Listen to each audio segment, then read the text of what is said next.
Right, graded potentials, also called local potentials, began in the dendrites or sometimes on the cell body. They are a local change in the membrane potential. Okay, so we remember that at rest, our membrane potential is minus 70 millivolts. But think for a second what would happen to this value right here if these ligand-gated ion channels were to open. Think about that for a minute. These sodium ions, if they are allowed into the cell, remember that they are going to start counteracting these negative charges. And what that's going to do is eat away at the surplus of negative charges inside the cell. And so as a consequence, this number right here is going to start to rise. We'll see it go from minus 70 millivolts to minus 69, minus 68, minus 67, minus 66, minus 65, minus 64, and upward to minus 40, minus 30, minus 20, minus 10, maybe even 0, or plus 10, plus 20, plus 30. It really depends on how much sodium ions are allowed into the cell and how many of these negative charges are opposed by those positive charges. Now, the gated potentials start in one localized area and then will spread, and they spread really in all directions, okay, as they travel through the cell body. But what we really care about is what happens when that graded potential reaches the axon hillock, specifically the trigger zones. Here's a closer look at what I'm talking about. You notice again this value here. Now we've changed it, so it's not minus 70 anymore. You can see these channels are open, and so now we've crept upward toward minus 65. In this particular example, we're back to using the acetylcholine receptor as our example, and you will recall that that acetylcholine receptor is a ligand-gated ion channel. So here we have acetylcholine binding to the channel, causing it to open, and here are all my sodium ions entering into my cell, changing that membrane potential. And the more sodium ions I have entering into that cell, the more that membrane potential will rise toward 0, eventually maybe even toward the opposite pole, at which case we say the polarity has been reversed. Once this becomes more positive on the inside and this more negative on the outside, relatively speaking, you can see how this is opposite the way that it is at rest. And so we would say that the polarity of the cell, the separation of charge of the cell, has been flipped, reversed. The process of causing this number to creep upward, to move towards 0, is what we call depolarization. And there's a lot of ways that you can say that. You can say depolarization, which is probably the most accurate, but we can also use terms about, say, calling the cell less negative, more positive. You take your pick. Let me introduce another word besides depolarization, and that's this one, hypopolarization. And I'm not going to bother to spell the polarization here, but it's hypopolarization. Sometimes you'll see textbooks use hypopolarization. I sometimes use hypopolarization to refer to more mild graded potentials that really just don't have a lot of oomph. They depolarize the membrane a little bit, but they just really don't have a lot of oomph behind them to cause a dramatic depolarization. For definition's sake, depolarization is any shift in the membrane potential that moves us towards more positive, so minus 65 Millivolts could still be classified as depolarization, although I might also call it hypopolarization. You can see this continuing in this process. Look at the arrows here. Do you see how these ions begin to spread? And they're going to spread in all directions. So, maybe this particular sodium ion is going to go that direction. Maybe this one's going to go in that direction.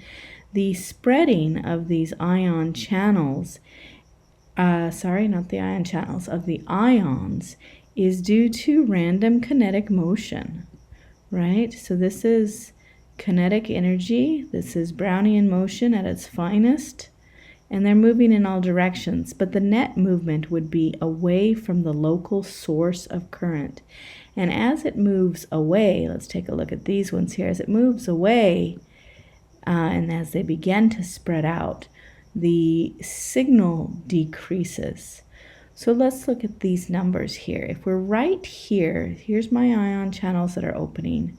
Let's look at those. Right here at the source of stimuli, here's my acetylcholine, that it's activating those channels. Right here, my signal is strongest, meaning I get the most depolarization. So I'm at minus 60 millivolts. Remember, I started at minus 70 millivolts, so that's a 10 millivolt change. But as I move away from these ion channels, notice there aren't any ion channels here that are open. And so as I move away from the ion channels, my voltage falls to minus 65 and then again to minus 70. And so you can see how that changes over distance. And that actually is why we call it a graded potential. Graded is something that changes over distance or over time. You've probably heard it in context. Well, some of you may have heard it in context of a hill. If you're driving, you're going to see things like 15% grade, which talks about how many feet per feet of elevation that you gain per mile or whatever the designated distance is. Remember that this is local current. As we spread out, that current decreases. Regardless of where the graded potential starts, so we could maybe start out here and diffuse into the plasma, into the soma, or maybe we start out here somewhere and diffuse into the soma. What really matters is what happens right there. As the graded potential spreads throughout the cell, the membrane potential is going to change, and you can see this bright red area, that's our minus 60, but as we move out towards this pinkish area, we're really down in here into the minus 65, minus 68, and then back into the minus 70. The graded potential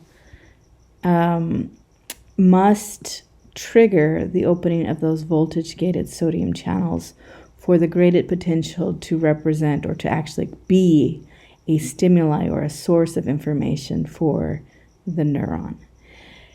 Do you notice these axons here? This would be my synapse. These localized regions, this is a synapse, and these particular synapses are fairly close to the trigger zone of the axon hillock. However, not all synapses form here. They could also form out here or in here and so forth and so on. The ones that are closest to the axon hillock have more of a chance of producing an action potential than the ones that are further away. So distance or relative distance from that trigger zone is important, but also the degree of depolarization, super duper important as well. Strong depolarizations are much more likely to hit the voltage necessary to open the ion channels there. Let's look at the changes in membrane potential that can occur. So if we have a graded potential that allows sodium ions to enter into the cell, or perhaps we can also do the same thing with this baby here, that's supposed to say calcium ions.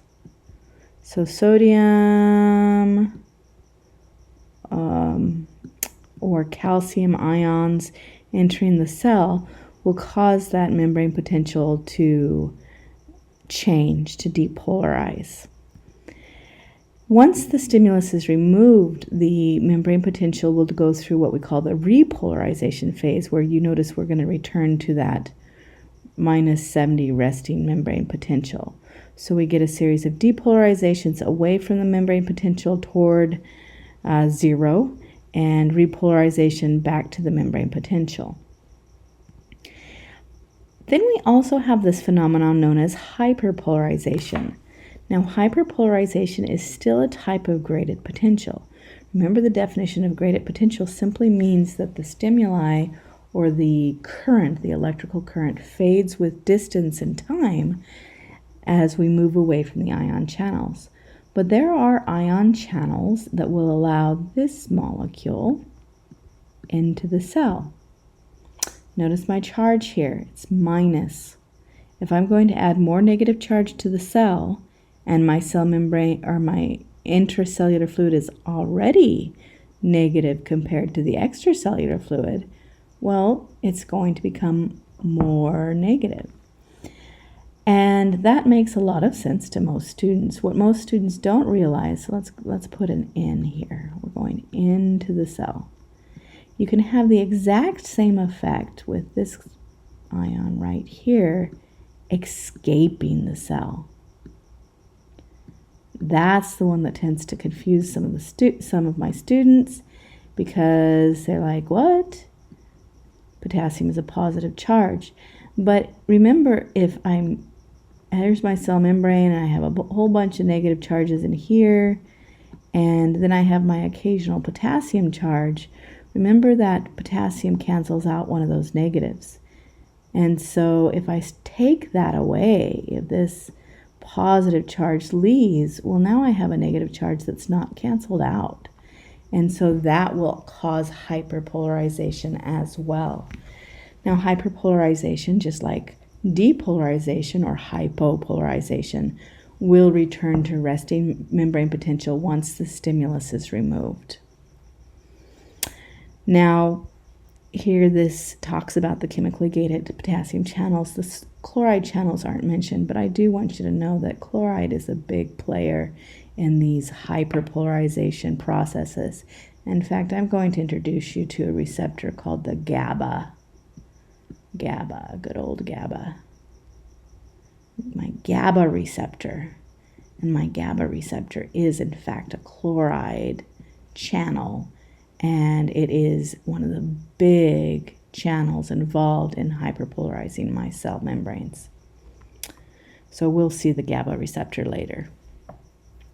Here we have a nice summary of the graded potentials. And again, for emphasis, we can have a graded potential that depolarizes the cell. We can have a graded potential that hyperpolarizes the cell. Depolarizing stimuli involve that sodium and that calcium, right? Don't forget that part. Or calcium, right? And then my hyperpolarizing stimuli involves the exiting of my potassium from the cell or the entering of chloride ions, right? Affected most, the membrane potential change is greatest at the site of stimulation, so right by those ion channels, decreases with distance. That's what makes it graded. The spread of those ions are passive, and remember, it's random directions. It can go in all directions, totally different random. We could have one going here and here and some going here and so forth. And so very random directions. So you can see I'm having a lot of fun with my pen. I kind of like it. And then we've got membrane potential, blah, blah, blah. And so you can see that we're changing the properties of gated channels and that we're hoping eventually to reach, here's the thing, we're hoping to reach that trigger zone with a big enough stimuli to cause an action potential.